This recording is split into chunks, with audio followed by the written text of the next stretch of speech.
जब भी आप कोई काम करें और किसी काम का इरादा करें, तो उसे पूरे दिल से, पूरे जज़्बे से, पूरे जोश से करें।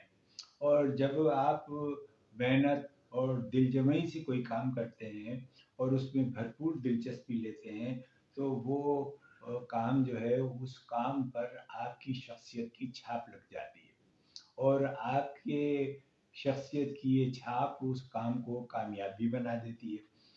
हमेशा सरगर्म अमल और पुरजोश रहने से आपको ये यकीन होता है कि आप जो काम कर रहे हैं उसमें कामयाबी होगी, और अल्लाह ताला उसमें कामयाबी देते हैं। अगर हम यकीन के साथ कोई काम शुरू करते हैं और उस काम को जारी रखते हैं, तो उससे न सिर्फ नेकनामी हासिल होती है बल्कि कामयाबी भी हासिल होती है। और वो तमाम लोग जो कुछ अर्से पहले आपको मुख्तलिफ बातें कह रहे होते हैं कि यार क्या करना शुरू कर दिया, क्या कर रहे हो, तो ये बिल्कुल बिल्कुल फिजूल काम है।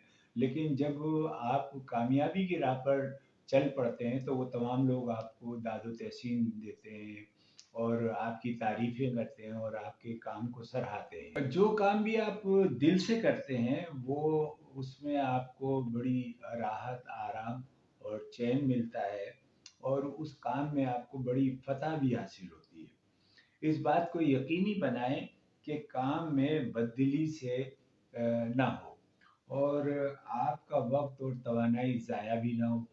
और ज़िंदगी एक शाहकार है, इस शाहकार को, इस वक़्त को अच्छी तरीके से इस्तेमाल करें। जितना बेहतर तरीके से आप इस्तेमाल करेंगे, आप उसी तरीके से उसका फल भी पाएँगे।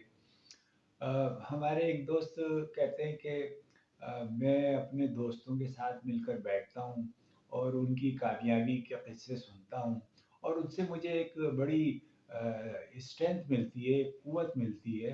तो जब आप कोई काम शुरू करते हैं, तो अपने हलके में उन लोगों को, उन कामयाब लोगों को हल्का बनाएँ, जिनकी बातों से आप इंस्पायर हों, जिनसे कुछ सीखें। तो जब आप ऐसे हलके में बैठेंगे, तो फिर आप में भी एक कामयाबी की उमंग पैदा होगी। आप भी उस राह पे चल पड़ेंगे, और इंशाअल्लाह आप भी एक दिन कामयाब फ़र्द और कामयाब मार्केटिंग फ़र्द होंगे।